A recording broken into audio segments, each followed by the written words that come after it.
Საავადმყოფოებისა ეთერშია რვიანი სტუდიაში ნინო ჟეჟილაშვილი პრეზიდენტი ყურადღების ცენტრში რჩება მისმა პრესპიკერმა დღეს დამატებითი განმარტებები გააკეთა იმასთან დაკავშირებით რომ სამართალდამცველების მხრიდან მისი ოჯახის წევრზე ზეწოლის მცდელობა იყო პრეზიდენტის მხრიდან დღეს იყო კიდევ ერთი დაზუსტება მისი თქმით არის ეჭვი რომ პროცესების სხვა მიმართულებით წაყვანის მცდელობა ხელისუფლებაში პრემიერის გვერდის სავლით ხდება ვნახოთ დღევანდელი განცხადებები მათ შორის მმართველი პარტიის გუნდის წევრების Bilad რომ ვთქვათ, არასწორია, არაკორექტულია და არაეთიკურია პრეზიდენტის მხრიდან საუბარი კითხვების დასმა იმასთან დაკავშირებით თუ რა ამოძრავებდა საარჩევნო შტაბს არჩევნებში მონაწილეობის პროცესში. ძალიან კარგი იქნებოდა პრეზიდენტს დაესვა კითხვები იმასთან დაკავშირებით თუ როგორი იყო ბოკერიას და მელიას როლი კორცხელის ინციდენტის და პროვოკაციის დამწყების დროს. ძალიან კარგად იცის გიორგი მარგველაშვილმა ის თუ რა ღირებულებების მატარებელია კახა გალაძე და რა მიზნები ამოძრავებს მას. ნაციონალური მოძრაობის და საქართველოს პრეზიდენტის განცხადებები ერთმანეთს ემთხვევა ხოლმე და ძალიან ხშირად ეს ცალსახაა და რა თქმა უნდა გარკვეულ ალბათ პოლიტიკურ პირდაპირ სიმპათიებზე შეიძლება იყოს საუბარი თუ გამოვლინდა რომ ვინმეს დაკითხვა საჭირო დამატებით და მათ შორის კახი კალაძის აქ ვერანაირი აჟიოტაჟის საფუძველს ვერ ვხედავ ამ მომენტისთვის პროკურატურაში დაბარებულია საკონსტიტუციო სასამართლოს თავმჯდომარე და ყველა მოსამართლე გიორგი პაპუაშვილს პროკურატურაში დღის პირველ ნახევარზე ხვალელიან. პროცესი სწორედ საკონსტიტუციო სასამართლოს თავმჯდომარის განცხადებით დაიწყო. მან თქვა, რომ 9 წევრიანი სასამართლოს ზოგიერთ მოსამართლეს მათ მიმართ ადგილი აქვს ეწოლას და შანტაჟს, რათა მათ ან ხელისუფლების სასარგებლოდ მიიღონ გადაწყვეტილებები, ან გააჭიანურონ ზოგიერთ გახმაურებულ საქმეზე განაჩენის გამოტანა, რომელთაც ამ მომენტისთვის სასამართლო განიხილავს პაპუაშვილი ასევე აცხადებს, რომ ზოგიერთ მოსამართლეს უთვალთვალებდნენ და ემუქრებოდნენ მათი პირადი ცხოვრების კადრების გამოქვეყნებით. თემას დღეს გამოეხმაურა ოპოზიციური პარტიის წარმომადგენლობა და ასევე ამერიკის შეერთებული შტატების ელჩი საქართველოში. ვნახოთ სტუმრის ჩართვამდე მათი კომენტარები. Ბრალდებები იყო საკმაოდ სერიოზული, ამიტომ აუცილებელია ამ ინფორმაციასთან დაკავშირებით დაუყოვნებლივ დაიწყოს გამოძიება. გასაგებია რომ შეიძლება გასახდის ამით რომ გაავრცელა ინფორმაცია, თუმცა მე არ ვიცი პრეზიდენტი გულისხმობდა ამ კონკრეტული ცდებს თუ სხვა გარემოებებს, ამიტომ ჩვენთვის მნიშვნელოვანია, როდესაც სახელმწიფოს პირველი პირი ასეთ ბრალდებებს აყენებს, აუცილებელია გამოძიების ჩატარება დაუყოვნებლივ. სასამართლო მნიშვნელოვანი საქმეები უნდა განიხილოს ყოველგვარი ზეწოლისა და პოლიტიკური კონტროლის გარეშე. აშკარაა, რომ ეს ბრალდებები ნამდვილად იძლევა წუხილის საფუძველს. მე პირადად მოუწოდებ პრემიერ-მინისტრს და პრეზიდენტს, რომ ამ ბრალდებებს სერიოზულად მიუდგნენ. ვიდრე პრეზიდენტმა არ გაკეთა გუშინ ეს განცხადება, მანამდე არც პროკურატურას გაუკეთებია განცხადება, არც შინაგან საქმეთა სამინისტროს გაუკეთებია განცხადება და ასე შემდეგ. ეს არის საგანგაშო სიგნალი მთელი ჩვენი ქვეყნის დემოკრატიული განვითარებისთვის. ხელისუფლებაში არიან ადამიანები, კონკრეტული ჯგუფები, რომლებიც ცდილობენ რომ პროცესები წაიყვანონ ისე, როგორც მათ უშუალო ინტერესებს მოესახურება. პრეზიდენტის განცხადება იყო საგანგაშო ჩვენი საზოგადოებისთვის და მართლა სკანდალური. ამასთან დაკავშირებით სრულიად არაადეკვატური განცხადებები ჰქონდათ მთავრობის და უმრავლესობის წევრებს და იყო სამარცხვინო განცხადებები. პროკურატურის განცხადება რეალურად ადასტურებს პრეზიდენტის განცხადებას, რომ მის ოჯახის წევრებზე რეალურად არის ზეწოლა. რვიანის პირველი სტუმარი დღეს გია ვოლსკი, ფრაქცია ქართული ოცნების ლიდერი, საღამოშიდობისა ბატონო გია, მადლობა გადაცემაში მონაწილეობისთვის. ბატონო გია, პირველ რიგში მინდა კითხოთ, იცოდით თუ არა თქვენ რაიმე აი ამ ფაქტის შესახებ, რასაც პრეზიდენტმა საშიში ტენდენცია უწოდა და რაზეც მიმდინარეობს განხილვა, რისი განხილვაც მიმდინარეობს ბოლო 2 დღის განმავლობაში? იცოდით თუ არა, საკურველი არ ვიცოდი ერთი თვის წინ მოხდა საკმაოდ ისეთ სერიოზული, მე ვფიქრობ ამ შემთხვევაში ძალიან მართებული განცხადება გააკეთა ამერიკის შეერთებული შტატების ელჩმა და ყველა ადამიანი, რომელი პარტიას არ უნდა ეკუთვნოდეს, დრო ამბობს, რომ ეს არის მნიშვნელოვანი, ეს არის საყურადღებო, ეს არის გამოძიება აუცილებლად უნდა ჩატარდეს ამ თემაზე, რაც საკურველი ყველა განცხადებას ვეთანხმები და შეფასებას ვეთანხმები, მაგრამ შეიძლება მაშინ გავჩუმდეთ საერთოდ ყველამ და დაველოდოთ შედეგებს, გამოძიების შედეგებს და ამის შემდეგ ვისაუბრებთ. ბატონო, არ ეთანხმებით რას? ტენდენციას მართლაც დავაკვირდეთ. ტენდენციას დავაკვირდეთ თავად. არ ვეთანხმები, არ მithქვამს. არა, თქვენ ამბობთ, რომ ეთანხმებით რაღაც განცხადებებს, მაინტერესებს არის თუ არა აქ რაიმე ესეთი კომპონენტი, რასაც თქვენ არ ეთანხმებით. თქვენ გაინტერესებთ, მაგრამ ამის შემდეგ რა მოდის, არ ვეთანხმები, რასაკვირველია, რომ გამოძიება უნდა ჩატარდეს, მაგრამ არის თემა ესეთი, რომელიც მართლაც ტენდენცია უნდა გავაანალიზოთ. იცით, მე მგონია, რომ საკმაოდ საინტერესო თემები იკვეთება, რომელიც შეიძლება გამოძიების საგანი და არც იყოს. მაგალითად ის რომ პაპუაშვილის განცხადება დაემთხვა იმ გადაწყვეტილებას, რომელიც საკონსტიტუციო სასამართლომ მიიღო ნაციონალური მოძრაობის არჩევნთან დაკავშირებით. არ დაკმაყოფილდა ეს არჩევანი, რომელიც ითვალისწინებდა საარჩევნო კოდექსის ფაქტიურად გაუქმებას, არაკონსტიტუციურად ცნობას ძალიან სერიოზულ ნაწილში.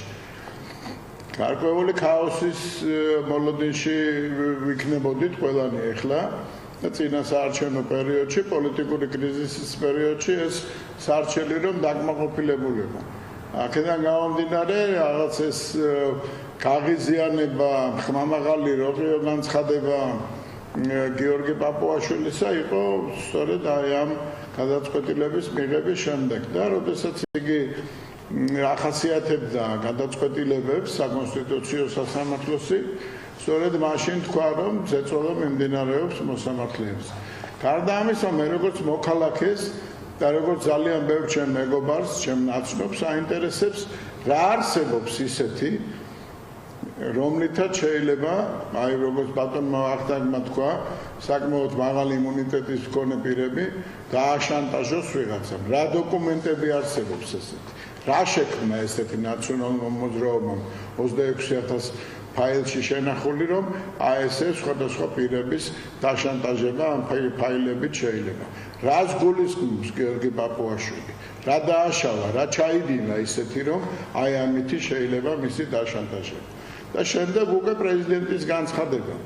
რატომ არ საუბრობთ იმაზე, რომ დაშანტაჟება თუ არის მიზანი და თუ არის ესეთი ხელისუფლება, რომელიც შანტაჟს აპირებს ძალოვანი სტრუქტურების მეშვეობით, რატომ ერთხელ არავის გაუჩნდა შეკითხვა, რომ ჩხრეკის დროს არაფერი არ აღმოჩენილა ერთი თვის წინ.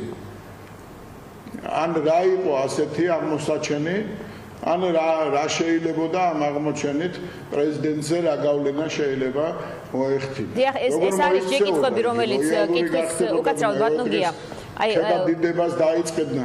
დიახ, ეს კითხვები არსებობს და ბუნებრივია ჩვენ ვეძებთ ამ კითხვებზე პასუხებს, იმიტომ რომ ჯერჯერობით ბუნდოვანია, რა ტიპის ზეწოლას ჰქონდა პრეზიდენტზე ადგილი, ჩვენ ვიცით მხოლოდ ფაქტის შესახებ, მაგრამ აი როდესაც თქვენ უწოდებთ თქვათ პაპუაშვილის განცხადებას, რომელიც თქვენ ფაქტია რომ არ მოგწონთ და ოცნებისთვის არ არის მისაღები ფიგურა, როდესაც მის განცხადებებს უწოდებთ ხმამაღალს, როყიოს, ასე შემდეგ, 21 ივლისს თქვა მან, რომ 9 მოსამართლიდან რამდენიმეზე არის ზეწოლა, მათ შორის პირადი ცხოვრების კადრებით შანტაჟი, ამსახველი კადრებით შანტაჟი. ამის შემდეგ გასულია რამდენიმე დღე.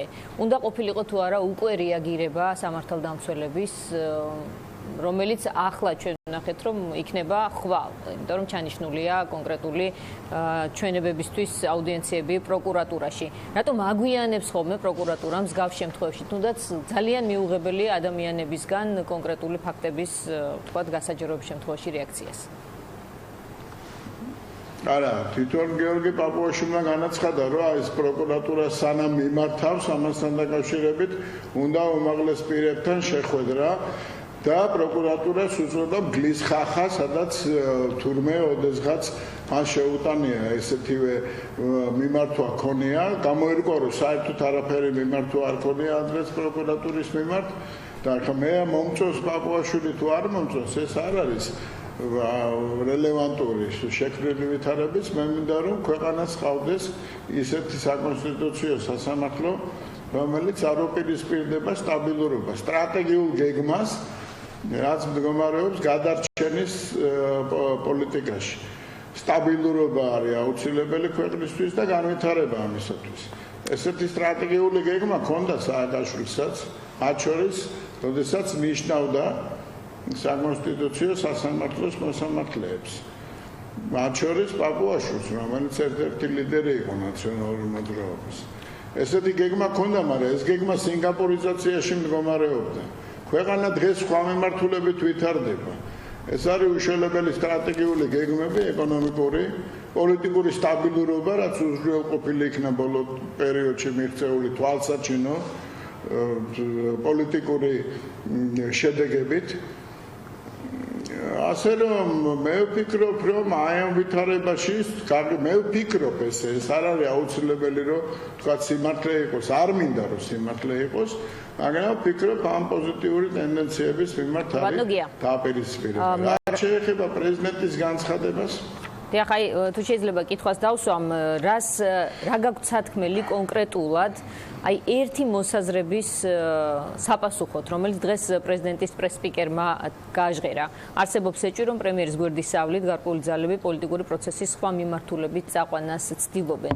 ჩვენ არ შეგვიძლია ვთქვათ, რომ ეს კონკრეტულად ითქვა ვიცე-პრემიერზე, თუმცა ამ კონტექსტში დღეს ერთი გვარი დასახელდა ამ ბრიფინგზე და ეს იყო კახი კალაძე, რომლის მიმართაც პრეზიდენტმა ითხოვა და მოითხოვა მეტი სიცხადის შეტანა, რა როლი ჰქონდა მას კორცხელის ინციდენტში. აი რა სამიზნე აქვს პრეზიდენტს თქვენი ხედვით, ოცნების ხედვით? თქვენ ალბათ ამეთანხმებით, მე სრულიად მეუკერძოებლად თუ ვიტყვი, რომ გიორგი კვირიკაშვილმა საკმაოდ კარგი ავტორიტეტი აკრიფა საზოგადოებაში და არა მარტო ჩვენ საზოგადოებაში, საერთაშორისო დონეზე საკმაოდ კარგად იქნა ყველგან მიღებული. მის სიტყვას ფასი აქვს, მის მოსაზრებას წონა აქვს და აქედან გამომდინარე შეტევა იქნა მიტანილი სწორედ მასზე და არა კახა კალაძეზე ამ შემთხვევაში, თუმცა უფრო მეტად მოდი ესე ვთქვათ პრემიერზე, ვიდრე ვიცე-პრემიერზე. იგივე კახა კალაძეს ძალიან კარგად იცნობს პრეზიდენტი, შტაბის ხელმძღვანელი იყო, როდესაც მას ვირჩევდით და სოფელ ერთად დავდიოდით ამ კანდიდატურის მხარდასჭერის მოსაპოვებლად და ძალიან კარგად იცის, რომ კახა არ დაუშვებს და არც არავინ არ დაუშვებს იმას, რომ პრემიერ-მინისტრის ზურგს უკან ან მის თვალსაჩინოს მიღმა რაიმე პროცესები დამოუკიდებლად მიმდინარეობდეს. ეს არის დამსახურება გიორგისი, რომ თავის დამოკიდებულებით გუნდის წევრების მიმართ, ოპონენტების მიმართ გაცილებით უფრო კონსტრუქციულია. მე ვფიქრობ, რომ სწორედ შეტევა მიტანილია გიორგის ავტორიტეტზე. აი კახი კალაძის განცხადებაც ვრცელდება, ის ამბობს, რომ პრეზიდენტს მოუწოდებს, რომ თავი შეიკავოს ჭორაობისგან და პატივისცეს პრეზიდენტის ინსტიტუტს. მან ოზურგეთში გააკეთა ეს განცხადება. კალაძე ფიქრობს, რომ აშკარად ჩანს, რომ პრეზიდენტი ცდილობს, რომ სახელმწიფო ინსტიტუტების გარკვეული დისკრედიტაცია განახორციელოს. რა შეაწყობს ეს პრეზიდენტს? გაქვთ ამაზე პასუხი ბატონია? არა, პრაქტიკულად მეც იგივეს ვამბობ, ოღონდ ვითარებას აღწერ უბრალოდ მის განცხადებებს და ვცდილობ რაღაც შედარებითი ანალიზი გავაკეთო. ასე რომ მე ვფიქრობ, რომ არც მინდა იცით დაუშვა, ეს უკვე ჩემი პიროვნული შეიძლება ჩემი ხასიათიდან გამომდინარეობს. მე ძალიან მეშინია იმისა, რასაც ბევრი ხალხი ამბობს თუნდაც სოციალურ ქსელებში. რომ პრეზიდენტმა რაღაც პოზიცია შეარჩია და ეს პოზიცია მართლაც მიმართულია სახელმწიფო სტრუქტურების, იმ სტრუქტურების, რომელიც პრემიერ-მინისტრის გარშემოა, მათი დისკრედიტაციისაკენ. რისთვის რა მიზანი აქვს მას? მაშინ ამაზე პასუხიც უნდა არსებობდეს, როდესაც ამ აზრს ავითარებთ, არა ბატონია? მიზანი რა შეიძლება იყოს? შეგიძლიათ მითხრათ, თქვენი ვერსია ბუნებრივია. ჩემი ვერსია, იცით რა არის? ჩემი ვერსია არის ის, რომ რასაც ვაკეთებთ იმისათვის, რათა სტაბილურობა იყოს ქვეყანაში, რათა პატარა საქართველოს არ ქონდეს იმ გამოწვევებზე რთული პასუხები გასაცემი, რაც არსებობს, რათა საერთაშორისო ასპარეზზეც დამკვიდრდეს და საქართველოსთვის მნიშვნელოვანი თემა განხორციელდეს. ეს არის უშუალებელ საერთაშორისო პროექტში საგანგებო პოზიციის დაკავება. ეს არის ხიდი აღმოსავლეთ და დასავლეთ შორის, აქ არის ენერგორესურსები, აქ არის ლოჯისტიკა და აქ არის უშუალებელი მრავალმილიარდიანი პროექტი, რომელიც მსოფლიოს აინტერესებს და საქართველოს მისთვის არის მნიშვნელოვანი. აი ამ პერიოდში ესეთი შეტევის მიტანა სახელმწიფო სტრუქტურებზე და თუნდაც კახა კალაძეზე, რომელიც საარჩევნო კომისიის საარჩევნო შტაბის თავმჯდომარეა, არის დამანგრეველი, ყოველ შემთხვევაში სურვილი არის ამისი და მე ვფიქრობ, რომ პრეზიდენტი საკმაოდ სახიფათო განცხადებებს აკეთებს, მაგრამ კიდევ ერთხელ მინდა ვთქვა, ადრე ვთქვი და ვიმეორებ. მე ვფიქრობ, რომ მაინც დაუფიქრებელი იყო ეს განცხადება. ბატონო გი, აი ჩემი ფინალური შეკითხვა, რაკიღა ასე აღწერთ თქვენ სიტუაციას, გამოდის რომ მმართველ გუნდს ჭირდება თავდაცვა პრეზიდენტისგან. თუ კი თქვენს ლოგიკას მივყვებით, როგორი იქნება თავდაცვის სტრატეგია?